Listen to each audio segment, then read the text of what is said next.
The city's arteries throbbed with a relentless, mechanical pulse, a rhythm Roger knew better than his own heartbeat.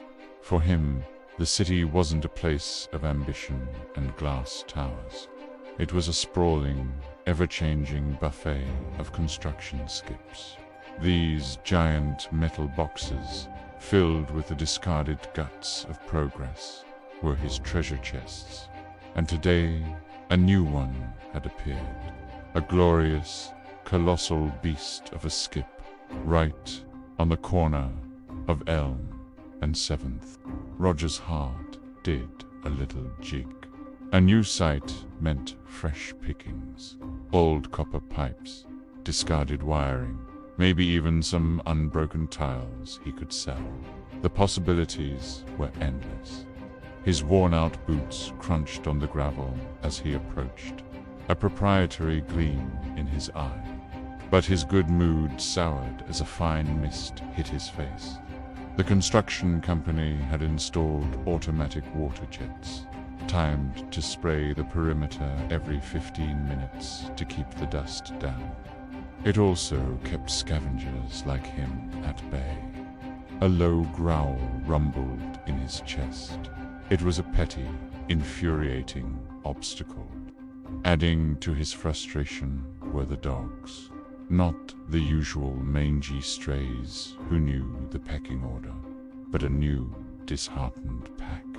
They'd been displaced by the construction, their usual haunts bulldozed and fenced off. They now loitered around the skip, their tails low, their eyes full of a weary resignation that mirrored his own. They weren't aggressive, just sad, and their sadness was contagious, seeping into the already damp air. The foreman, a stout man with a turban and a booming voice everyone called Mr. Robo Singh, was the final piece of the puzzle. He ran the site with military precision. The project was behind schedule, and he was a man in a hurry. He'd glare at Roger from his portable office, his expression a clear, don't even think about it warning. During the day, the site was a whirlwind of activity, with workers swarming like ants. There was no chance to get near the skip. Roger's access was limited to the dead of night. After the workers had gone home and the city had finally quieted its mechanical roar. Patience. That was the key.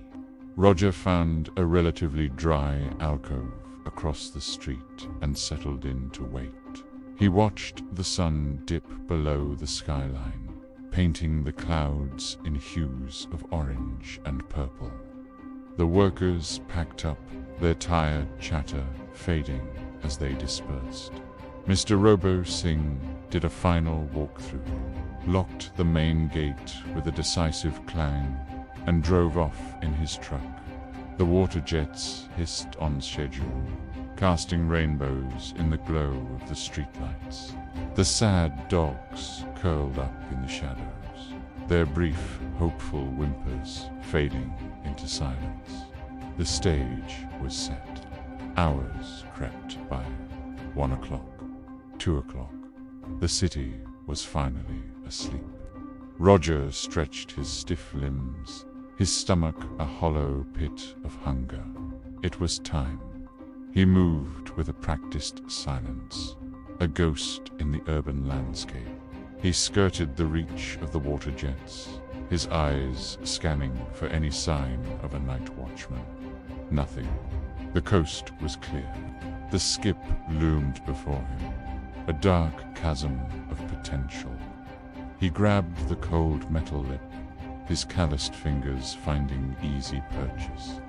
With a grunt, he hoisted himself up, his body a familiar pendulum of motion, and swung his legs over the side. He landed with a soft thud on a pile of broken plasterboard. The air inside was thick with the smell of dust, damp wood, and something else. Something vaguely organic and unsettling.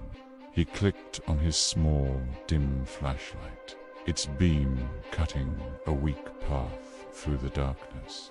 He started to sift through the debris, his hands working with an expert's efficiency. Broken tubophores, tangled wires, chunks of concrete. Nothing of value yet. He delved deeper, pushing aside a ripped tarp, and then a voice. It was low, raspy, and seemed to come from the very bottom of the skip. "You shouldn't be in here." Roger froze, his blood turning to ice. He swept his flashlight beam across the skip, but saw nothing but shadows and junk. It had to be his imagination. Hunger and exhaustion could play tricks on the mind. He shook his head, trying to dismiss it. "I said," the voice repeated, closer this time, laced with a gravelly menace. "You should get out." This was no hallucination. Roger's heart hammered against his ribs. He wasn't alone. "Bye, who's there?" he whispered, his own voice trembling. "Is someone down there?" A dry, crackling laugh echoed in the confined space. It sounded like dead leaves skittering across pavement. "Someone? Oh, there's more than one of us. Many more." Roger's survival instincts screamed at him. This was a rival scavenger, maybe someone dangerous, hiding in the dark. He had to assert himself. "Look, mate," he said, trying to inject some bravado into his tone. "This is my spot. I was here first. There's plenty to go around. Just show yourself." Another chilling chuckle. "Your spot. This is our spot. Our final spot. Has been for 200 years. 200 years. What kind of nonsense was this? Was the person drunk or crazy? What are you talking about?" Roger demanded, his fear slowly being replaced by a defiant annoyance. "Stop messing around. I'm just looking for some scrap." The voice dropped to a conspiratorial, chilling whisper that seemed to slither right into Roger's ear. "This skip isn't full of scrap, you fool. It's full of bodies. We were buried right here 2 centuries ago. A pauper's grave. And your Mr. Singh dug us all up. A cold dread, absolute and primal, washed over Roger. He stared into the impenetrable darkness at the bottom of the skip. The vague, organic smell suddenly became overpowering.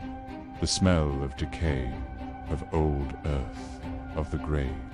His flashlight beam trembled, illuminating the outlines of what he had thought were just lumpy sacks and tangled debris. Now, his mind filled in the blanks, seeing shrouded figures, the contours of limbs, the shape of skulls. "Now get out," the voice hissed, a final, sharp command, "before you join us."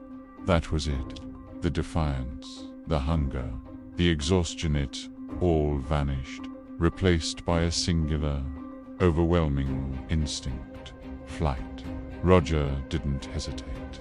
He scrambled for the side of the skip, his fingers clawing at the metal. He didn't use grace or technique. He just flung himself over the edge, tumbling onto the hard, damp pavement outside. He landed with a painful jolt, scraping his hands and knees, but he barely felt it. He pushed himself to his feet and ran.